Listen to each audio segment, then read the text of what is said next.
like I've been going to like these Wim Hof classes trying to meet people.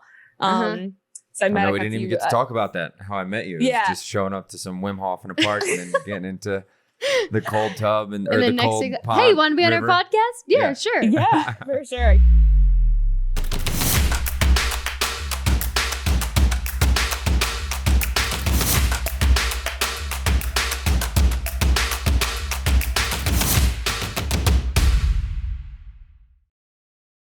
What to do, All Terrain fam? We are here with another episode of the Fueling Fire podcast. What to do? You're here with Coach Garry, Coach Hailey, and we have a very special guest today. Somebody who has a kick-ass fitness brand. She's going to bring the heat. Tell us all about her awesome fitness journey and why I think it's going to be a good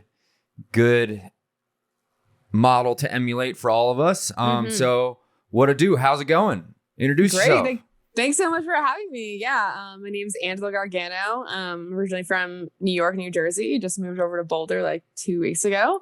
And yeah, I definitely have a very interesting journey. Colorado, for sure. Well, we wanted to bring you on because you told me the title of your fitness company. I was like, oh shit, I know Hailey's gonna love that. Immediately said it, and I was like, I don't know anything else about it, but just the name, and you have me hooked. Yeah. So what is it? Yeah, so the name of the brand is Strong Feels Good, and it kind of came the whole name of it. You know, I actually used to own a gym years ago, so I had a gym. It was called AG Athletics, so Angela Gargano Athletics.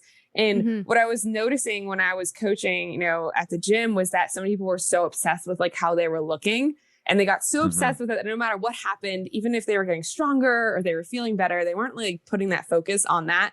They were looking at the scale and things like that. So I shifted the focus to everything we were doing. I was like, we're no longer weighing ourselves. Like, that's not going to be a thing that we're doing at all. We're going to focus on getting stronger and focusing on how we're feeling. So we do strength tests monthly. I still do that with my program right now. So we do strength tests at the beginning and end of the month.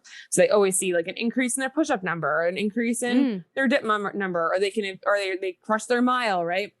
And then we always revisit that. How are you feeling? And normally they always come back to saying, wow, strong feels really good. I'm like, doesn't it feel good? And then they take a look at their body and they're like, wow, my body also looks really good. I'm like, yep. And you didn't even focus on it. So I wanted to shift this perspective. I had done fitness competitions in the past for a long time. So it was all about how you looked. And it was all about, you know, it didn't matter if you were miserable, right? Because it's like, oh, do you look good on stage? Can you pose right? Are you showing your muscles? So that's really where Strong Feels Good came about. And the first saying of it was strong looks good, but feels even better. And then it kind of condensed into Strong Feels Good. So definitely been obsessed with the title of it and the message. And I just want to help people find their way and find a way to feel really good. At the end of the day, that's what really matters. If you feel good and you're happy and you're feeling energetic, that's what matters out of anything.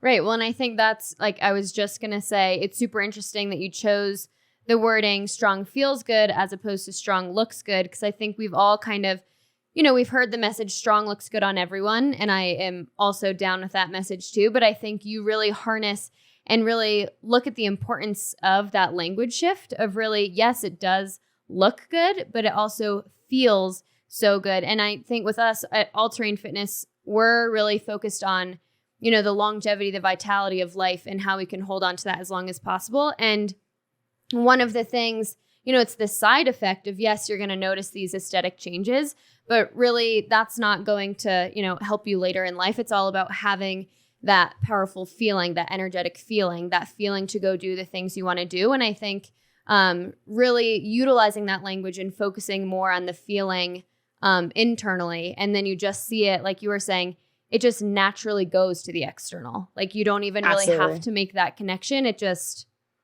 I don't know. It just happens. Yeah. And it's very interesting. It was a lesson I had to learn, you know, kind of the hard way again with fitness competitions. And when I shifted from fitness competitions to Ninja Warrior, that's really where it came about too for myself, because it was all about looks and stuff like that. And then all of a sudden it was like, no, you're a ninja. You have to be strong. You got to be able to climb on these obstacles, right? I was focusing on all that. And all of a sudden I was like, wow, I look even better than I did in fitness competitions. And I feel really good. So it really all started to come together with all of that stuff. Hell yeah. I mean, you really niched down that name. How'd you, what was that process like? You had what was it like your kind of battle cry and then you niched it down to the title? How'd that go about? Well, again, I had my gym, AG Athletics, for the longest time. That was literally the title of everything. But then we were always constantly saying this, just saying strong feels good, strong feels good, strong feels good. And then, I made a group online, like a Facebook group online for it, saying strong feels good. I was just having people on there. And then I was finally like, no, this is the brand. Like this is this is it, right? It's lights me up.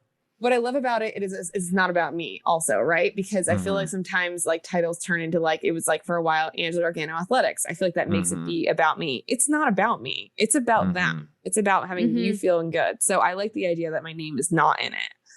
Yeah. Yeah. It's about the lifestyle that you're creating, right? And what fitness brings to you. And that's the one thing that we had a business coach. I was going to say, you can really resonate because we tried to get pulled the opposite way. Yeah. We had a business coach who was like, oh, you just name it Garry Dubbs Fitness or something like that. And I'm like, nah. Like, people won't know what all terrain means. And we're like, that's the point. We'll teach you what all terrain means. And Exactly. So you owned a gym. What was that like? What was the type of gym? Well, who'd you coach? What was your clientele? Yeah, so it was an interesting story. So I guess I'll go a little bit more deeper into my background. In college, I was a college gymnast, and then I graduated with a biological chemistry degree. Yeah, so I had a biological chemistry degree. So I just assumed after college that you're just supposed to use your degree. So I was like, obviously going to start working in labs. So I was working at Brown University in Rhode Island, and then also worked at like some big pharma company, and was realizing while I was there that I wasn't loving it. My head was always somewhere else. I was missing like the idea of like gymnastics or something. Like I just like I needed something else.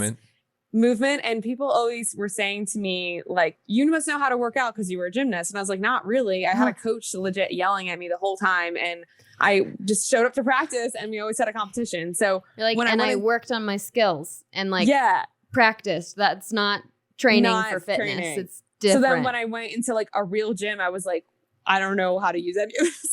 Yes. I was like, I don't know what I'm doing. I have no idea what I'm doing. So Hailey has like the same story. Yeah, so funny. I was a gymnast growing up too, and it's the same. I had that disconnect in college. I didn't end up competing in college from injury, but it was that same where everyone's like, oh, you're fit, you're this, you're that. And then it was like, I walked into the gym and I'm like, I've never felt more out of place in my entire life. Out of place. And it was boring. Like, I'm like, I don't like being in here. I feel like everyone's looking at me. I don't know. So everyone who was like, who tells me that now, I'm like, I relate. I know you don't think I do, but like, I relate to everything you're saying. So while I was doing that, while I was working, for, biochemistry and using my degree, I was doing the fitness competitions. So that's when I started like leaning out a lot. So people kept asking me like, what are you doing? You look really good. Like what, so I started helping them. And a lot of times, so one of the jobs I worked was an overnight shift. So it was like 7 p.m. to 7 a.m. And the only options of food there, it's like fast food, and normally everyone's pretty overweight. So I started creating, a run club at midnight. We'd have a break at midnight. We'd go running around the campus that we had there. And then they started asking me to help them with their food. So I started doing that. And then like, I kind of snuck in, like, getting my personal training certificate while I was working. Like I would have like little breaks and I would just kind of go through and do the online courses to get into it. And then what I did was really smart. I saved up a lot of money. Like I made sure that I was going to because I didn't want to be in the place where like I left this job and then I was just like, oh no, I got to like hustle and scramble and do something I don't love again. So I saved up for months. I think I had like at least 3 or 4 months of rent. And then I set up a job at a gymnastics gym. I was like, I'll just coach for a little bit. I'll make like $20 an hour. I just kind of figure it out. Well, the gymnastics gym allowed me to do boot camp classes for the adults. So for the kids that I was training just like a couple times a week, the parents always wanted to train also. So I started training the parents. So like we'd have a boot camp class Tuesday, Thursday, always. And it started to grow. I mean, it took a while to grow. So I had like 2 or 3 people in there, and then it started evolving. And all of a sudden AG Athletics was like at this gymnastics gym. Everyone knew it was there. And I would always utilize the gymnastics equipment too. We'd make it really fun. And then I again, it took a while. There was one person in my class, Ray McKay, for literally like months and months and months. That was it. It was just one person. And then finally, I don't know what it was, maybe because I just kept going. All of a sudden it was just like, it's packed. The class is packed. Everyone's there. And then it's kind of like, what's the next step? Like, what do I do now? And it's like, guess I'm supposed to open a gym. It just kind of was like, okay, I guess I need to have my own space. So I found a space in Rhode Island. And again, it's more like functional training. So we are using some weights and stuff like that, but it's more about functional movement and being able to, and we did Spartan races together and things like that. So I had a lot of classes, did a lot of personal training with that. And owned the gym for like 3 years. it was really hard. I don't think anyone tells you how hard it is to own a physical gym. No, And they don't. Yeah, they don't. Yeah, it just looks really fun to outsiders. Yeah. They're like, oh, it's cool. You get to work out all day and like motivate people. Good job. No way. Like, it's not like that at all. You're the janitor, you're the accountant, you're dealing with employees, and sometimes having issues with employees that you never thought you would have. You're like, wait, what? This is like a real thing. Like, the landlords are normally like, the landlord was like was pretty awful. I was like, wow, this is like, landlords this is hard. always hate gyms. Ooh, landlord was hard. So yeah, I put all my money, my savings into this gym. So that was pretty like risky also, but I'm like, whatever, might as well just do it now. Like, whatever. Yeah. Hey, you're young. So I was like, I'm young, I have it. So I started having that feeling though, like within a couple of years of it, that I'm like, there's no way I want to do this. I want to travel more. I was on Ninja Warrior, right? And then I was all of a sudden I was on the cover of Women's Health for a while. So they were like flying me around and stuff. And I was like seeing this other life that like could be. And I'm like, I don't need to stay. If I have a gym, like you need to stay there. That's your baby, and you need to be there at all times. I was like, this is just not gonna work for me. So I made the hard decision, and this is after, I know you wanted to talk about my ACL tear, but I tore my ACL. Oh, we're good. Yeah, on Ninja Warrior. We'll get there. And I kind of woke me up to like, you don't know how long you're gonna have your body. You don't know what's gonna happen in life because it was so unexpected. I was like, I can't have this gym anymore. So I made the hard decision and shut it down and moved to New York City and just really hustled in New York City, like met the right people, trained with the best of the best, learned, really was in like just really learning and meeting people. I spent a long time doing that. I was going like couch to couch for a while I was doing that. So it's so interesting because people see like the stuff that I'm doing now, or they see the brand Strong Feels Good, but I don't think they see the sleeping on couches, the opening the gym, the using all your savings. Like they don't see that other stuff that like comes with it. They just kind of see like this end product. And I'm like, you don't see the blood, sweat, and tears that went into it. For sure. I mean, I had a gym as well in Baltimore and did that for 4 years. And just the last 2 years, it was just, the effort was just not meeting any form of satisfaction or fulfillment, right? It was just a grind. And it's also funny, like, you're at your point and we're at our point, right? It always seems like you said, like, it's like, oh, you're just there. Like you decided one day to start a fitness company, an online fitness company or something like that. And it's like, and just to be where any of us, I mean, like where you're at, it's like there was a long, arduous journey of fitness, of self-growth, of getting uncomfortable to even get to the point of being here, right? Absolutely. Taking those risks. Like you just said, like you were smart and saved up, but you ultimately had to make the choice of like, I'm going to have to put all my eggs in one basket to try to just like go for it. And they don't see the risk of like, no one's telling you, oh, it's going to be okay if it doesn't pan out. You're like, well, not really. Like, that's my entire life. Thank you. And they don't see that. They just see the success. And the frustrating thing is they don't even see the people that are close to success, but don't get there. And they're still doing the blood, sweat, and tears work that way, where it's like, that's not what we look at. Everything is so outcome based. We look at the end result and we don't look at the process. And I think, that's one of the big things with fitness in general is that you have to be part of the process. You have to look at those things. So it forces you to do that in life too, of like, well, I'm going to have to enjoy the process of starting this gym, making this company, building this, because there's going to be a new goal every time. Like it's always going to evolve and change. So let's fall in love with the process instead. Yeah. And that's a really tough thing to do. It's kind of like that I'll be happy when syndrome you hear about all the time.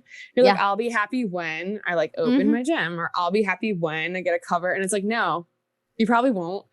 No. Yeah. You got to enjoy. You're probably going to want more. You're probably going to itch for more. So yeah, you have to enjoy the process. I wish there was some pieces where like I could go back and tell my younger self, like, it's going to be okay. Like the days where you're like, I don't know if I can make all these rents, if I can make my own rent, if I can make the gym's rent. Like sometimes I was, sitting there struggling. And people again would look at like, oh, well, you have all these people in your classes. I'm like, yeah, but you don't see the overhead that like I'm putting up front. And like you said, I mean, it's just me. Like didn't have a significant other, right? I don't have like my parents weren't helping me. It was literally just me. And if I didn't make it, then I didn't make it. Like, so it definitely was very risky. So you put your chips all in, which is something that most people don't have the cojones to ever do. Yes.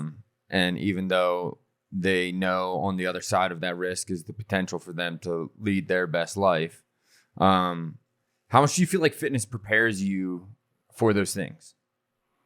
Prepares you for life. I think it always does. Like prepares you for to like be that person who's willing to be risk adverse, right? Willing to go all in.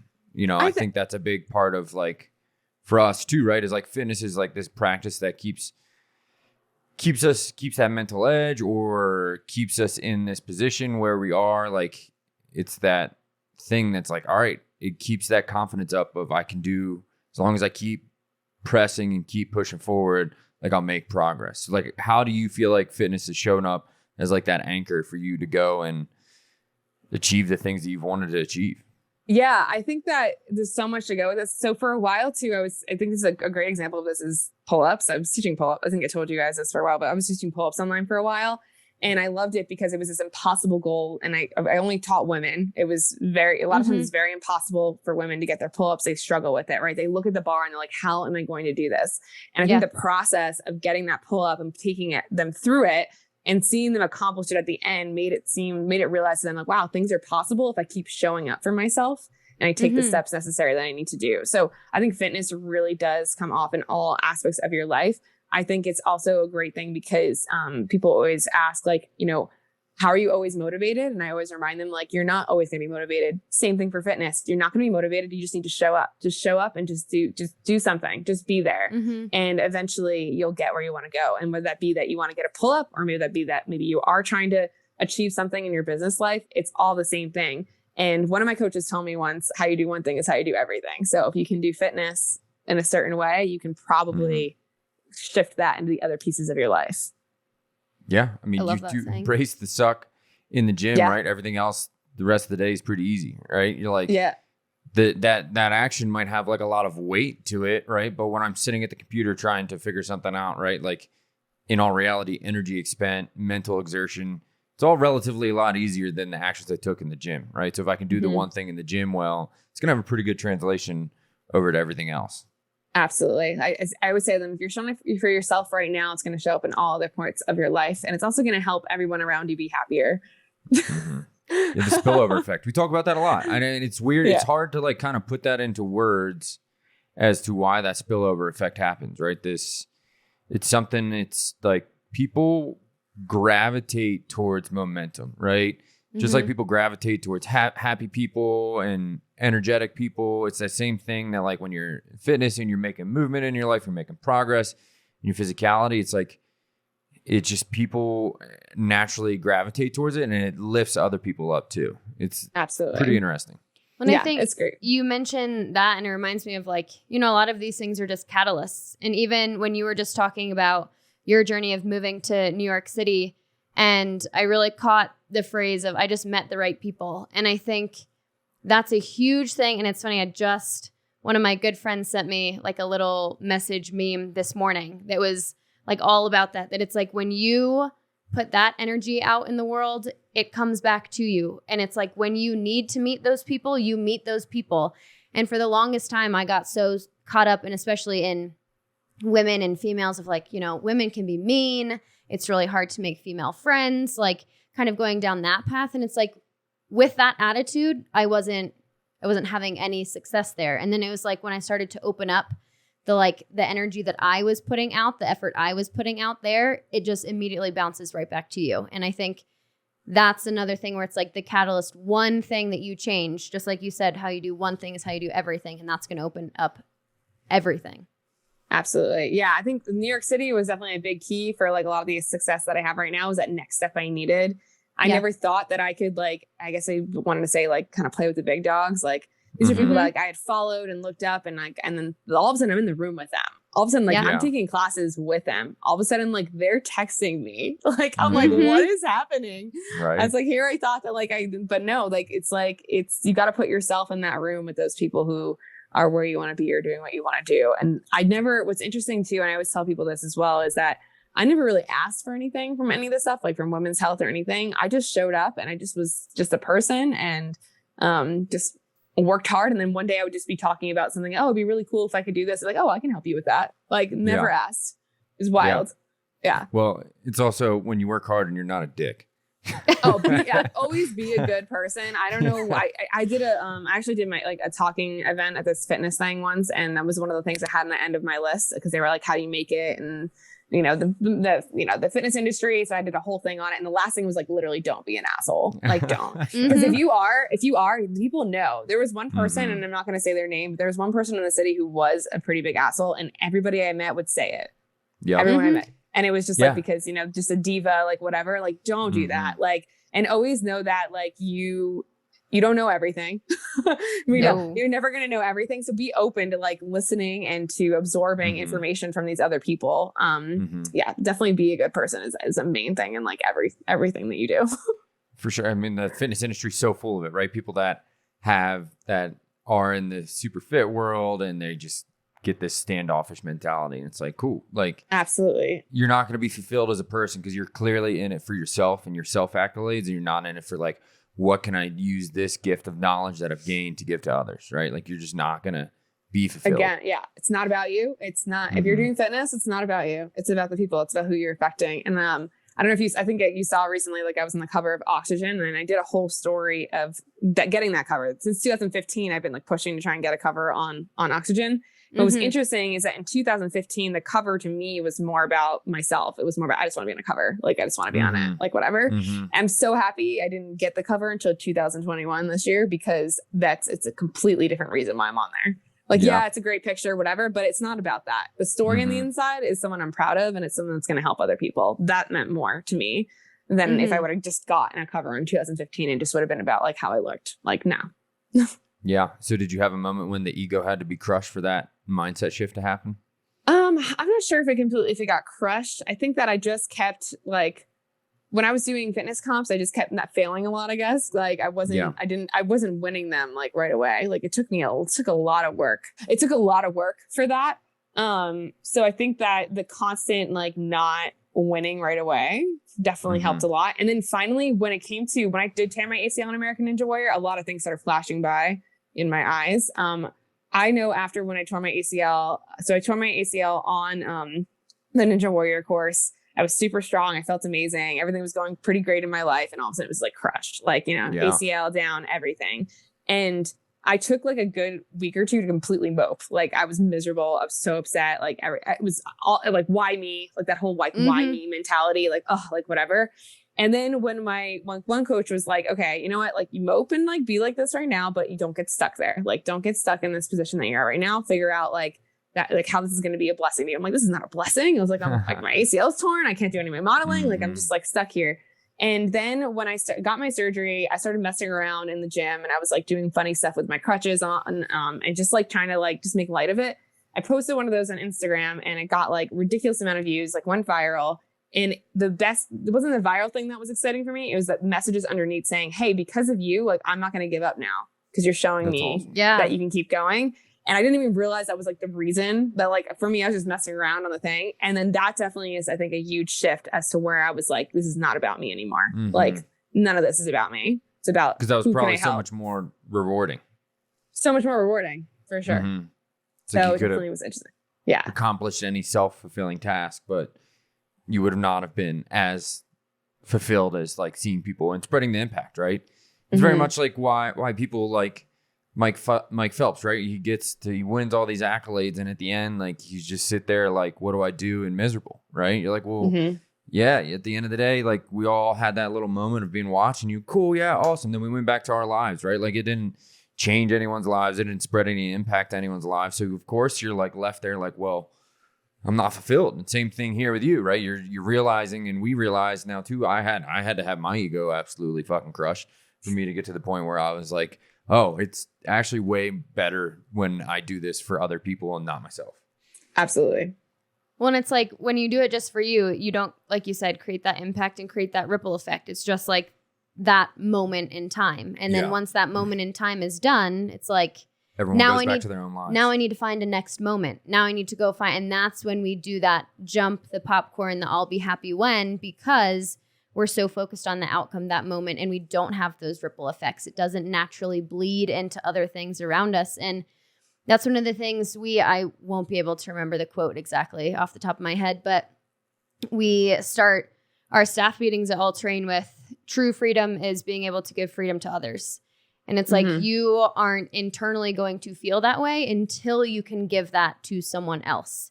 because then they are going to hopefully in turn give it to someone else, and then they give it to someone else. And that's like, I don't know, There's nothing better than that. It's indescribable. And I think that was, that first pivotal moment for you of like, I didn't even know what that feeling was or that I would be searching for that moment until it happened. And that was like, oh shit, this is what it's about.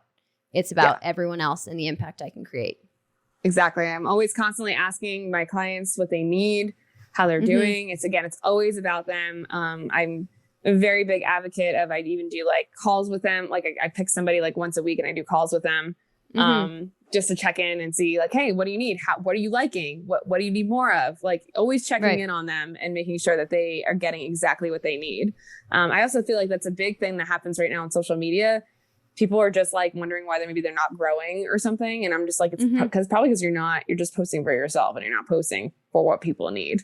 Right. Everything that I post now is something, it's a question or a conversation or something that I've had that I know is going to help somebody else. Resonate. So it's going to resonate. There's some silly stuff here or there, but most of it is literally like, okay, cool. Like I had this conversation with somebody about this the other day. Like we were talking lately in my group, it's been a lot about overtraining.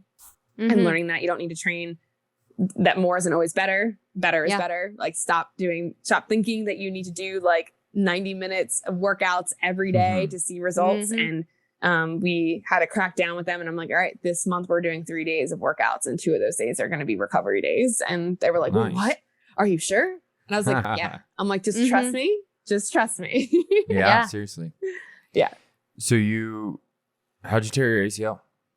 So what hurdle, what obstacle, what did it look like? Yeah. So if you Google it, you can see the whole thing. That was a commercial for a while. Good times. Yeah. It was just me dying. But there's a comeback, so it was great. So I, got to the American Ninja Warrior course, was feeling really good. And I knew when I made it to this obstacle called the wing nuts, so like this sideway obstacle you hold, you swing side to side, and then you catch it. That if I passed that, I knew that I was going to be a top female. And that's crazy in my eyes. I was like, I'm going to be one of the top females. That's insane. So I get there and I'm feeling great. Like I literally was not tired. I felt strong. I felt confident. I felt do really well, like on stages. I'm like, this is great. And then I go to dismount from the wing nut, completed the obstacle, go to the landing. And since again, it's that sideways like motion, right? You have to like turn to land onto the mat. Did not expect this at all. And I just landed and collapsed. It was wild. It was so unexpected. Because I had a trainer, I worked on lateral movements. I did everything I was supposed to do. I did everything. And for some reason, however I hit it, I just collapsed. And I just remember like waking up and just like holding my knee and crying. And I remember hearing the people next to me be like, can you not move on? And I was just like, no, like I can't. Wow. I can't get up. And then I like started having some moments of hope where I'm like, maybe it's not torn. And then, the ER people, like they weren't helpful. Like they kind of like, they were like, oh, it's probably fine. And I'm like, I'm pretty sure I tore it. And I knew I tore it when I like had gone up the next day and it was super swollen. And then I like stepped a certain way and I just like kind of collapsed because when you don't have your ACL anymore, that it's just like, you just fall. So that was absolutely wild tearing it. But again, I was able to come back. So I closed down my gym. I did physical therapy 3 to 4 times a week, got the surgery. I was hustling. So you closed down the gym the same time as the knee? Yeah, it was wild. I like had such a crazy couple. It literally tore my ACL and then shut down the gym and moved to the city. I was doing my physical therapy in New York City while adventuring around and meeting people. So I still had like the brace on and so it was crazy. But I recovered. Like I had an amazing physical therapist. It took me a while to find her. And she trained me up and I was able to come back on the show 11 months later. And I made it to finals, which was amazing. And the feeling of being on the course was way different, like I'd said, because it was a lot different. I was super grateful to have my body. I was grateful to be there. I was grateful for the people I was helping. So when I did make it to finals, it just hit different. And, I just knew that and again, it helped me get so many more messages from people being like, oh, you made it. Your story helped me so much. And it was definitely a tough time. In 2010, I actually tore my left one. So I had 2 ACL tears. So both of these knees are new. Dang, girl. I know. ACL, I don't know. Sometimes I feel like females and ACLs, I feel like I see a lot of it. I see a lot of females tearing their ACLs a lot. The Q angle or whatever. They always want to argue why. I mean, sometimes it's just super random. Like my mom was on a catwalk skiing. And literally it was one of those where she was like, fell over and was like, what the hell happened? Just happened? Like my knee just gave out. And they're like, yeah, it's like completely torn. Your landing twist. Done. And she's like, I literally like tipped over. Like your landing twist sounds the same as hers. My what? Your landing twist with your knees. Oh yeah. So an injury leading up to and not competing in college or going on to college, I was gymnastics. Yeah, gymnastics, doing double twist, and just that same like was still twisting while I landed. And actually shocked it didn't tear it. I actually broke my kneecap, like it cracked my kneecap right down the middle, which was just like super rare. But I'll never forget my coach, and I'm sure you can kind of relate to gymnastics coaches here, but I like crumbled. He was half spotting. I like crumbled down on the ground and he was like, you're in the way, move. I'm like, what? That is gymnastics. That 100% is gymnastics. I was like I can't get up. And he's like, then scooch. Like, next pass is coming, go. And I just scooched over. I remember my mom came to pick me up and she's like, hey, let's go. I'm like, I don't think I can walk. Like, I haven't tried to get up, but I don't think it's good. And everyone's like, no, I think you're fine. I'm like, really don't though. Like the same that you were saying, you're like, I think I know, like there's times where you hurt yourself and you're like, I'll be okay. And then there's that other time that you're like, something is wrong. Like I know my body and I know that didn't feel right. And it's so interesting that you said with the coaches, for sure. They're very much like, you're doing like those tumbling passes, like one after the other. And they're just trying to get through the people. I actually tore my left one on a double full as well. I was doing double twist. And I always was like pretty good at them. So I like was really surprised that I tore it. And actually when I tore it that day, I kept working out. Like I went and like I did bars like I was like, oh, I'll just still do bars and stuff like that. Yeah. And just watch my landing. Literally it was like, okay. And then my athletic trainer did the whole like ACL test on it. He's like, oh, it seems fine. And then like the next day blown up. I was like, oh no, it's not fine. Like, yeah, shit. Yeah, super brutal. I'm thankful I have no knee injuries. Yes. Knock on something right now. Let's go. Yeah. Like knock on it. Literally. Knee injuries, man, they're killer. And to come back, I mean, from an ACL surgery, it's a rough surgery. For sure. I had never had a big injury until I tore the first ACL. So I did not know what I was getting myself into.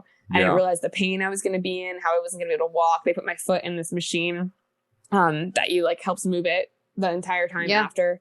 It was just like, crazy.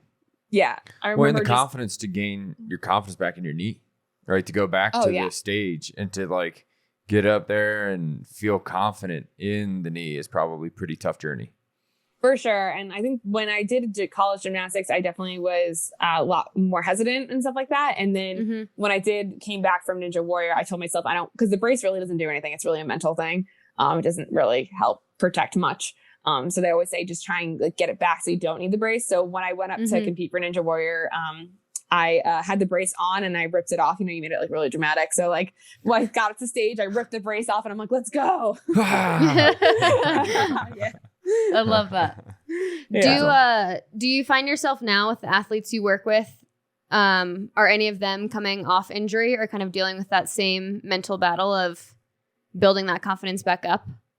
Yeah, I mean, there's been a lot of injuries lately. I'm working with a lot of older women right now.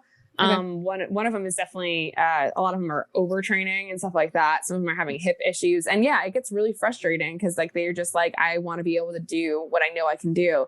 And I sit back and I tell them, hey, like, just so you know, shift your perspective. This means this is a great opportunity to work on your nutrition or a great opportunity to work on your core. That's the first thing my physical therapist told me is like, you don't have a strong core. And I was like, what do you mean I don't have a strong core? I have a 6-pack. Like, of course I have a strong core. And then he put me on the floor and we're doing dead bugs and I'm like dying. And I'm like, all right, maybe I don't have a strong core. Right. And that's, I literally always talk about them. Like a well-defined core does not mean you have a strong core. And that's where it's like, that's a big misconception. And everyone's like, I want a 6-pack. I'm like, let's start with having a core that's going to brace your back and your hips and your knees and your feet. All of the things you need. So shifting their attention on it, because again, I get it. And I let them know, again, it's okay to be frustrated because it's frustrating. If you're just like, you can't use your knee the right way you want to, it gets really frustrating. But how can you work around it and keep yourself moving in some way? And I actually had a big argument on Instagram one day about this because people were saying that by me saying that I'm going against doctors and that they were saying that like, I'm going against what's doctors saying and creating distrust with doctors. I'm like, I'm not doing that. What's happening is people will go to the doctors and the doctors would tell them to just stop physical activity. And I don't think that's the answer. I think the answer would be, okay, cool. How can we work around this to keep you moving in some way? I think a lot of doctors just tell them to stop. Oh, like with my ACL and where it's time, they're like, you're not going to do gymnastics again. Like, why would you tell somebody that? If that's their lifestyle, if a track runner comes to you and they hurt themselves, you're going to say, hey, like, you can't run anymore. No, it's, hey, what can we do to work up to maybe helping you get to, walk again, right? It's like, let's figure out different ways to say that to people so that you don't go in completely discouraging them from doing anything. Like, what do you mean you can't do that anymore? Like, why would you say that? For sure, right? And then it's this fear, it's this, like, you put this mental bubble wrap around the thing that you're trying to make better, right? You're like, oh my gosh, it's like now it's fragile like a soft piece of china. Well, then it also fucks with your relationship with movement, because then that in turn, like, they're not explicitly saying that movement is going to hurt you, but I'm like, this is where the misconception of exercise and workouts are going to make you injured. Like, that's where that comes from. And actually, like, such perfect timing for anyone who's super into CrossFit. And at the CrossFit Games, Brooke Wells just dislocated her elbow. And her whole thing too was like, she just went to multiple doctors to try to work with someone specifically who works with professional athletes, because it's like, we need to understand I'm not just trying to get range of motion back or trying to, be able to reach for things. It's like, I need to be able to perform at the high level that I was going to perform at. And that's a very different road to recovery than just gaining, like, do I have extension and flexion? And but then going to physical therapy when I went to ones where they were like giving you 30 minutes and like you're in and out. And I'm like, no. I was like, I don't need 30 minutes. So then I went to my other physical therapist who gave me 30 minutes of like work. And then she gave me like a full hour of like movements. Drills to do. Yeah. Drills and things like that. And I'm like, that's definitely what you need to find. So I never am going against doctors. I'm saying what you're saying, or I'm saying, go find the right one who's going to work for you and your lifestyle. Because I don't think that stopping is the answer. Yeah. At all. So you overcame the injury. Obviously a pretty big obstacle. You trained your ass off to get back to the stage. You made it to finals. How good of a feeling was that to overcome some resistance, some mental setbacks? Great. Yeah. You're doomed. It makes you realize that like you really can achieve anything, and it's going to seem very impossible at times, but like, don't hold yourself back from it. And I also just to see myself on TV. I mean, it was like the main story on TV. It was super cool. I was like, wow, like everyone's seeing the journey, and like people had like tears in their eyes from seeing it. So I definitely think that it's definitely helped shift my perspective for other things. And again, it translates not only into this physical movement, but for business stuff and things like that. Just knowing that you're going to have your lows, but you need to have those lows and learn from them. Because if everything was just great all the time, you wouldn't learn anything. So it's like, there's just so much growth that happens when this kind of stuff happens.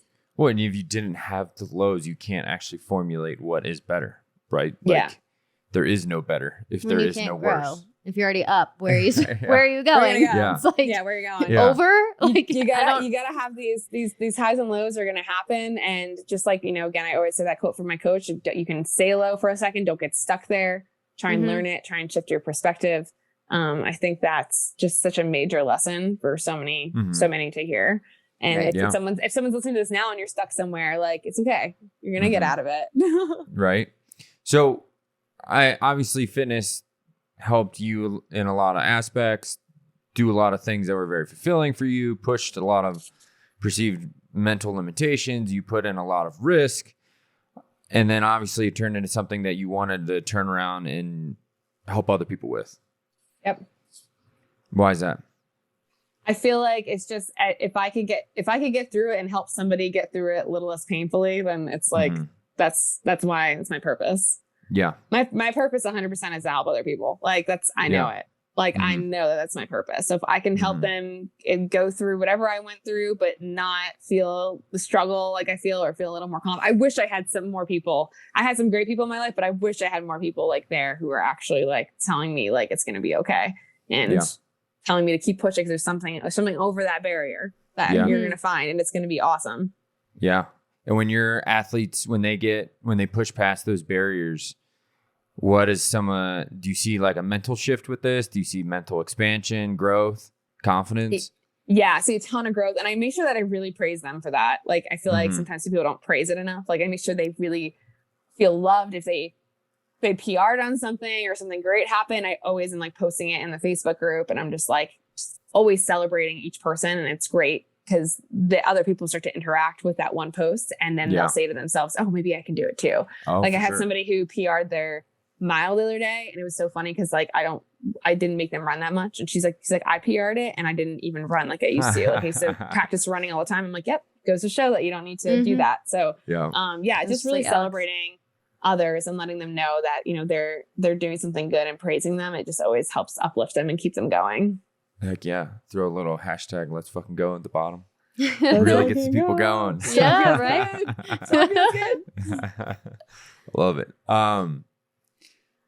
Yeah, I just wanted to ask you about that because it's this phenomenon that we see with our athletes, right? Where they push past all these physical barriers, or they accomplish something. They're putting in effort into something where they're getting this feedback of growth and like, hey, I put in X action, I get X result, and then whatever it is, it bleeds into the other parts of their life, right? Like you said, the relationships, the spillover effect, or their job, career, or like saying like, I didn't realize until I started getting my fitness and physical self in alignment that I was like also not in alignment in my work. And then I was like, I'm going to go do something at work that makes me obsessed, or gives me that spark feeling. I literally just got off the phone like an hour ago with one of my athletes who would only do yoga coming in first and was super, super against like doing any sort of other workout. Like, nope, I'm like, this is where I'm at. This is what I'm going to do.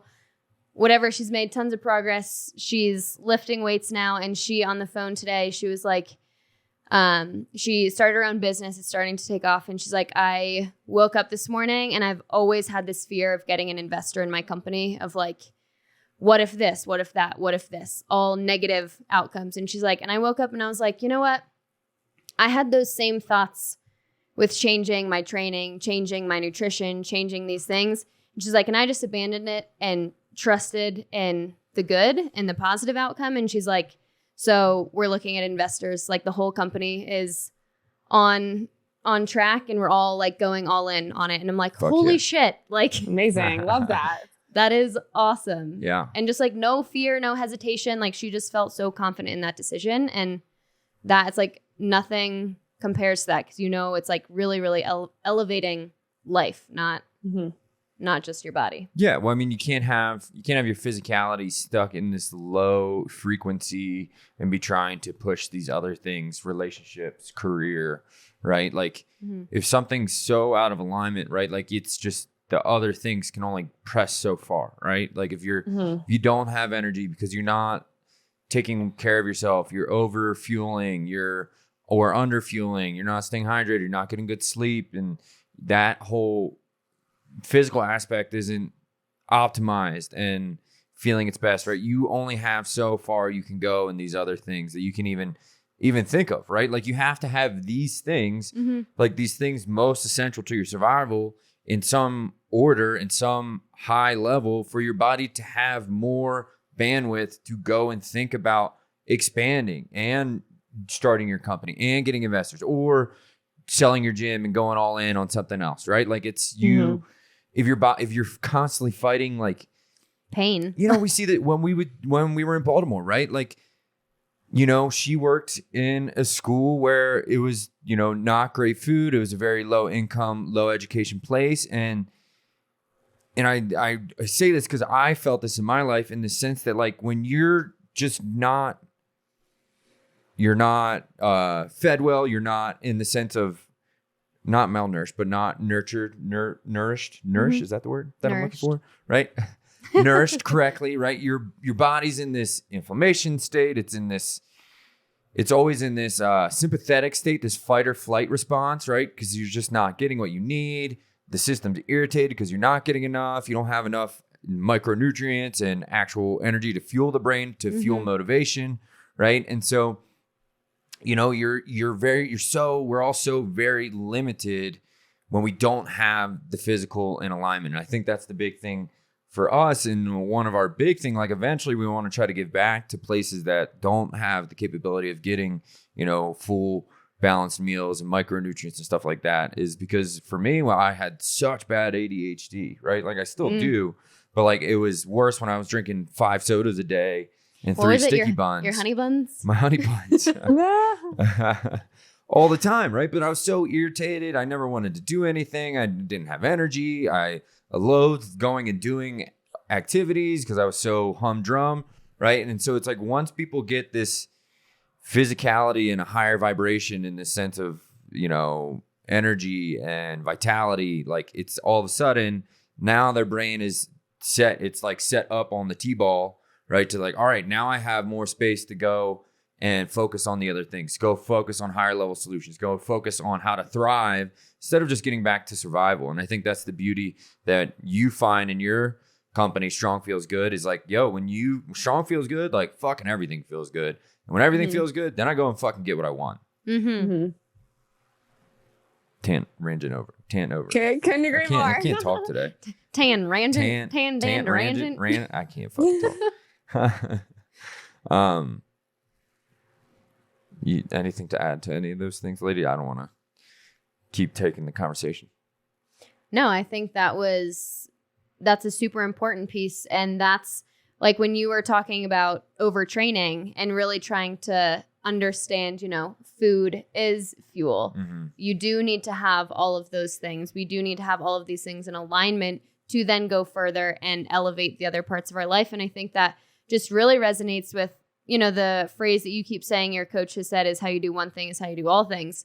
And I think a lot of that is going to start with movement, start with food. And you really see like once we can kind of get that catalyst, like that's going to go everywhere else and really see the power of it. When I think like what I'm trying to articulate is like, it's like the why does that happen?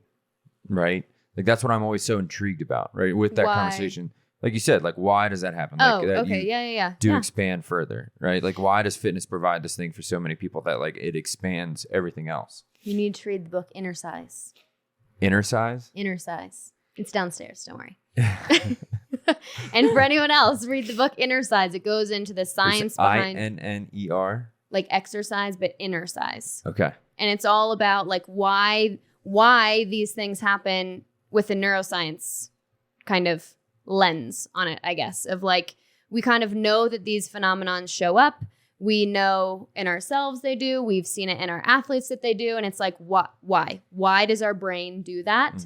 And it really goes into the science, and it does kind of start with health and wellness and stuff like that. But it goes into like so many other decisions and things that are happening in life and how it's this like evolutionary process amongst that. So yeah, anyone and everyone go read the book. There we go. Read it. It's on the to-do list, as well as the other millions of books I'm looking at right now.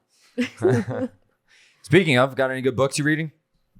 I'm reading Atomic Habits. I'm almost done with it right now. Oh, Love nice. it. There you go. It's nice, one of our favorites. Nice, simple read, and I feel like it's great. I love the whole thing with habit stacking. But yeah, I read every single day, no matter what. Yeah. Even if it's only, I used to think I had to read like a whole chapter, and I just read a couple pages, and then like it is what it is, and it might take me forever to finish a book, but that's fine. So, I just read Alex Hormozy's book, and he had a tip that I just have started implementing it, and I really like, is listening to the audiobook while you read the book. Yeah, you know what? That's actually, I think that's what Ben does, because I think he was telling me that like he does a lot of audiobooks. So I might try and do audiobooks. He also just read Alex Hormozy's book too. So yeah, okay, yeah. I think I'm gonna do more of that for sure. Also, super random, but my phone might die soon. So okay, no worries. Well, we'll get it going. All right, real quick. Thanks for being here. I think your brand aligns with us. I think you being in the position where you've had this big injury and you overcame it, and you're spreading impact to others with fitness and the sense of like how it makes you feel and adds value to your life. So I would say you are an all-terrain human. So what would you say being an all-terrain human means to you? Oh, I feel like that's so tough. I think being an all-terrain human means to me, I feel like I'm trying to word this correctly, but I think going outside of what you think you're supposed to do, because I think that for me, my family and stuff like that, they always told me that you have to do like this traditional route and do the things a certain way. And I kind of tested those boundaries, and I was like, you know what? Like, I'm going to be different. Yeah. Like I'm going to be a leader, not a follower. Like, I feel like that's like, for me, what an altering human means is like, okay, I'm going to go outside this little box that people want you to be in. I'm going to go out here and just try. I'm going to go into the fray where it's a little more rugged. Yeah. It's not as easy maybe, but like, yeah. You're going to charge the mountain to get there too. That's right. Continuously. All right. So real quick, to anyone listening, just let them know where they can find you, what you got going on, what you're offering to people, and yeah, for sure. Let them know what to do. Definitely, you can always message me on Instagram. It's just my name, Angela_Gargano. And then we have an Instagram page for the Strong Feels Good. Right now we're doing stuff for Strong Feels Good. You can do 7-day free trial of it. See if you like it. I'm a big advocate of like, you need to find what works for you. So if it works for you, amazing. But we give you workouts every single month. We walk through them with you. There's live versions of them. It's really easy to follow, and it advances every single month. So every month is a little bit different. And we also have mindset work that we do in there. So there's just a lot that's involved in that. And then we're also doing something right now. If this comes out soon, it's called Never Miss a Monday in August. I'm doing free workouts every Monday to get people just back in the groove, because we all know that you just had like post-COVID summer and it's like, everyone's partying. So it's like, just get back into a little thing. So I'm like, all right, every Monday, just try and get your workout in. So we're doing a free thing called Never Miss a Monday. So you can check that out. Go to my page, and you can always message me. I always answer. Love it. That's amazing. Boom. Sounds like exactly everything that our values lie in, our ethos. Appreciate you being on here. Till next time, fam. Altering. Go charge a mountain. Talk to y'all soon. See ya.